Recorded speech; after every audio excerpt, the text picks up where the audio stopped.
വിഴിഞ്ഞം പദ്ധതിയുടെ ഉദ്ഘാടനവുമായി ബന്ധപ്പെട്ട് അതിനെ സംഘപരിവാറിൻ്റെ ഒരു പരിപാടിയാക്കി മാറ്റാൻ വേണ്ടിയായിരുന്നു കേന്ദ്ര സർക്കാരിൻ്റെ സഹായത്തോടു കൂടി ശ്രമമുണ്ടായത്. ആ ശ്രമത്തെ വെള്ളപൂശുന്നതിന് വേണ്ടി BJPയുടെ സംസ്ഥാന അധ്യക്ഷൻ രാജീവ് ചന്ദ്രശേഖരനെ വെള്ളപൂശുന്നതിന് വേണ്ടിയാണ് ഇത്തരമൊരു വാർത്ത കൊടുത്തത്. വെള്ളപൂശാനുള്ള ശ്രമം ഇപ്പോൾ BJP മാത്രമല്ല കോൺഗ്രസും നടത്തുന്നു എന്നുള്ളതാണ് ഈ പ്രതികരണത്തിൽ നിന്ന് മനസ്സിലാവുന്നത്. യഥാർത്ഥത്തിൽ വിഴിഞ്ഞം പദ്ധതി സംസ്ഥാന സർക്കാരിൻ്റെ പദ്ധതിയാണ്, കേന്ദ്ര പദ്ധതിയല്ല. ആ പദ്ധതിക്ക് വേണ്ടി 5595 കോടി രൂപയാണ് സംസ്ഥാന സർക്കാർ ചെലവഴിച്ചത്. കൺസെഷണർ അദാനി പോർട്ട് അധികൃതർ ആകെ ചെലവഴിച്ചത് 2454 കോടി രൂപയാണ്. 817 കോടി രൂപ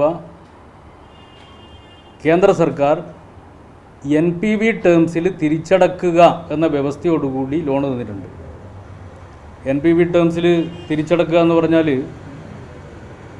സാധാരണ ബാങ്കിൽ നിന്ന് എടുക്കുന്ന ലോണിനേക്കാൾ കൂടുതൽ പലിശ വരും. അതാണ് NPV ടേംസിൽ തിരിച്ചടക്കുക എന്ന് പറയുന്നത്. അങ്ങനെ പലിശ സഹിതം, കൊള്ളപ്പലിശ സഹിതം തിരിച്ചടക്കുന്ന വിധത്തിൽ ലോണ് തന്ന ഏക സഹായമാണ് കേന്ദ്ര സർക്കാരിൻ്റെ സഹായം. ഈ പദ്ധതിക്ക് വേണ്ടി 1 രൂപ കേന്ദ്ര ഗവൺമെൻറ് വിനിയോഗിച്ചിട്ടില്ല. പക്ഷേ കേന്ദ്ര സർക്കാർ വിനിയോഗിച്ചിട്ടില്ല എന്നുള്ളതുകൊണ്ട് ഈ പദ്ധതി ഒരു സംസ്ഥാനത്തിൻ്റെ മാത്രം ഉള്ളിൽ ഒതുങ്ങുന്ന പദ്ധതിയല്ല. ദേശീയ പ്രാധാന്യമുള്ള പദ്ധതിയാണ്, സാർവദേശീയ പ്രാധാന്യമുള്ള പദ്ധതിയാണ്. ഇന്ത്യയിലെ ഏക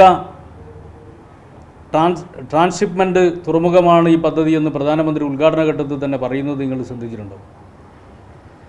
ഇത്രയും വലിയ ലോകത്തിലെ ഏത് ഷിപ്പും നങ്കൂരമിടാൻ വേണ്ടി കഴിയുന്ന പോർട്ടാണ് വിഴിഞ്ഞം പോർട്ട്. ഇന്ത്യയിലെ ഏക പോർട്ടാണത്, ഏക ഓട്ടോമാറ്റഡ് പോർട്ടുമാണ്. ഈ പോർട്ടിൻ്റെ നിർമ്മാണത്തിലോ ഈ പോർട്ടുമായി ബന്ധപ്പെട്ട ഏതെങ്കിലും ഒരു കാര്യത്തിലോ കേന്ദ്ര ഗവൺമെൻറ്റിന് ഒരു വിധത്തിലും പങ്കില്ല. പക്ഷേ സംസ്ഥാന സർക്കാർ ഇക്കാര്യത്തിൽ വിശാലമായ സമീപനം സ്വീകരിച്ചു. കാരണം ഇതൊരു സംസ്ഥാന സർക്കാരിൻ്റെ പദ്ധതിയാണെങ്കിൽ പോലും അതിന് വലിയ ദേശീയ പ്രാധാന്യമുണ്ട്. അതുകൊണ്ടാണ് പ്രധാനമന്ത്രിയെ ക്ഷണിച്ചത്. പക്ഷേ പ്രധാനമന്ത്രിയെ ക്ഷണിച്ചപ്പോൾ പ്രധാനമന്ത്രിയുടെ ഓഫീസും BJPയുടെ നേതാക്കളും അതിനെ അങ്ങേയറ്റം ലജ്ജാകരമായ രീതി അതിനെ രാഷ്ട്രീയവൽക്കരിക്കാനുള്ള ശ്രമമാണ് നടത്തിയത്. അതിൻ്റെ ഭാഗമായിട്ട് സംഭവിച്ചത് ഇപ്പോൾ പ്രധാനമന്ത്രിയുടെ പരിപാടിയിൽ എന്ന് പറഞ്ഞാൽ കൃത്യമായ പ്രോട്ടോക്കോളുണ്ട്. ആ പ്രോട്ടോക്കോൾ അനുസരിച്ച് വളരെ ലിമിറ്റഡ് ആയിട്ടുള്ള ആളുകളെ മാത്രമേ സ്റ്റേജിലിരുത്തുള്ളൂ.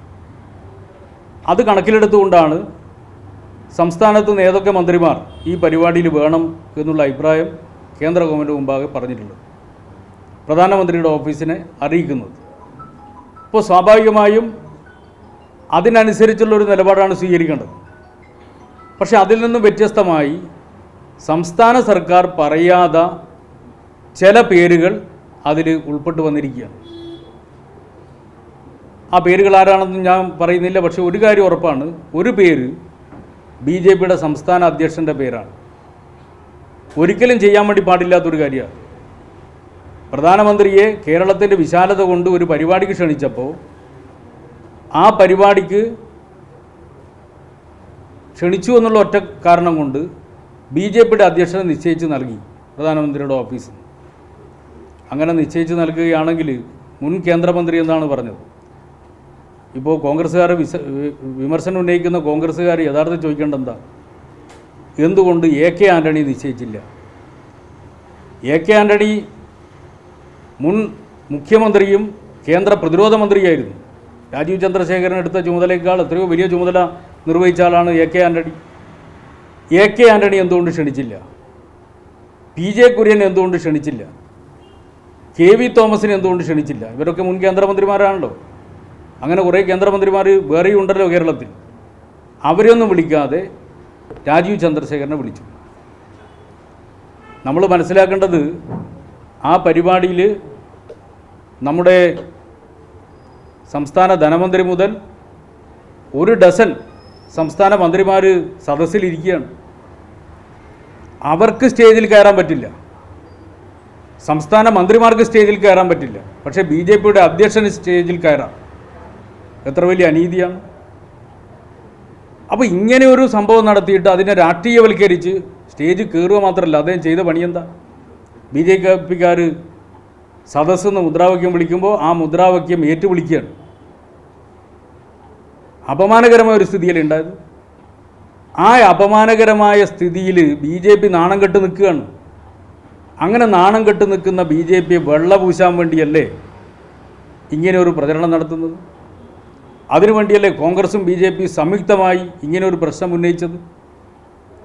ഇപ്പോൾ മുഖ്യമന്ത്രിയോ മന്ത്രിമാരോ പങ്കെടുക്കുന്ന പരിപാടി, ആ പരിപാടികളിൽ രാഷ്ട്രീയ പാർട്ടിയുടെ പ്രവർത്തകരെ ക്ഷണിക്കാറില്ലേ?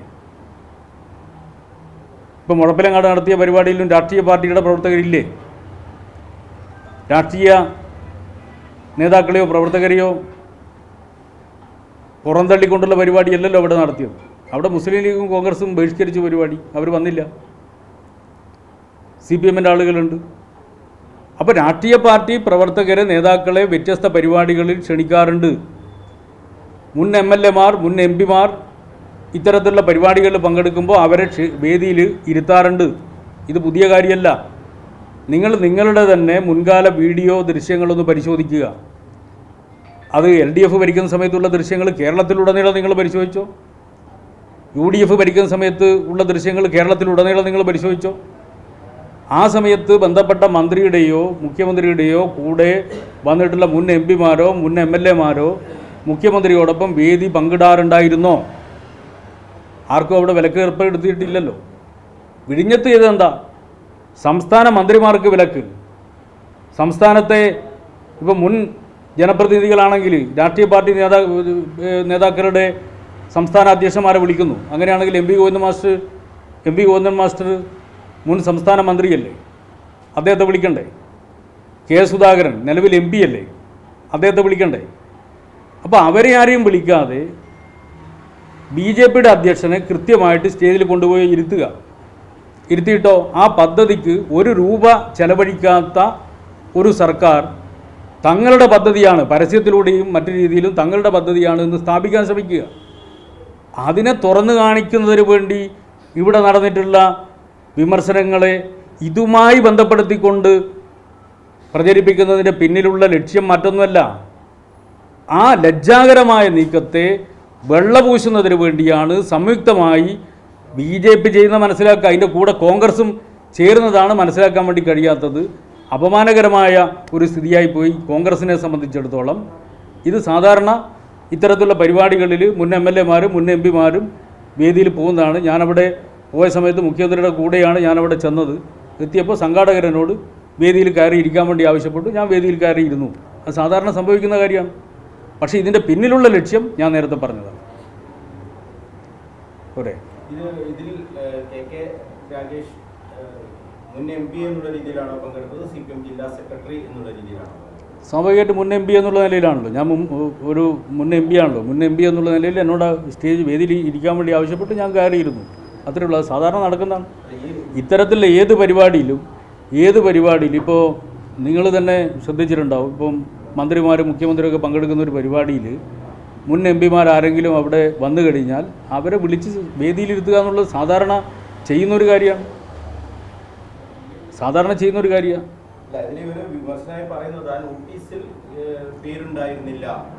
നോട്ടീസിൽ പേരില്ല എന്നുള്ളതുകൊണ്ട് നോട്ടീസിൽ പേരുള്ളവർ മാത്രമേ അവിടെ കയറാൻ വേണ്ടി പാടുള്ളൂ നിർബന്ധമില്ലല്ലോ.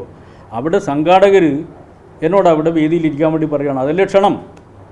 സംഘാടകർ വേദിയിലിരിക്കാൻ പറയുന്നു, വേദിയിലിരിക്കുന്നു. സാധാരണ ഇത്തരം പരിപാടികളിൽ മുൻ MLAമാരും മുൻ MP മാരും ഇത്തരത്തിലുള്ള പരിപാടികളിൽ പങ്കെടുക്കുന്ന സമയത്ത് അപ്പോൾ ക്ഷണിച്ച് വേദിയിൽ ഇരുത്താറുണ്ട്.